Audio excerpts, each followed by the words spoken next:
একটা মানুষ একটা বাড়িঘর যেটাই করে এটা একটা স্বপ্নের জিনিস, এটা প্রতিদিন তো করে না।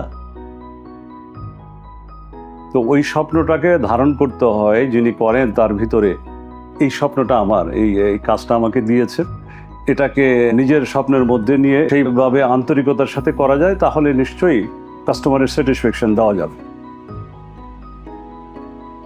শুরুতেই মনে হয়েছে যে উনি আন্তরিকতার সাথে কাজ করেছিলেন এবং সেটা ওনার কাজে আমরা উপলব্ধি করেছি যে উনি কাজটা আন্তরিকতার সাথে করেছেন। আমি যেমন কাজ শুরুতে একদিনও দেখতে আসিনি ওনাদের এখানে কিভাবে কাজ করতেছে, এটা ওনারাই টেক কেয়ার করেছেন। একদিন বলে আইডিয়া দিয়ে দিয়েছি, তার উপরে ওনারা চেষ্টা করেছেন সাধ্য অনুযায়ী আমার স্যাটিসফ্যাকশন আনার জন্য।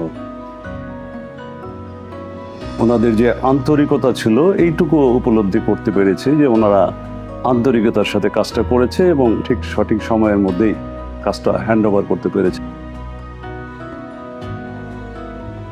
চাওয়া পাওয়ার সাথে অনেক কোম্পানি আছে যারা শুধু কস্টটা মিনিমাইজ করার জন্য অনেক সময় কাস্টমারের স্যাটিসফ্যাকশনটার দিকে অ্যাটেনশন দেয় না, এমন কিছু আমার নজরে আসে নাই।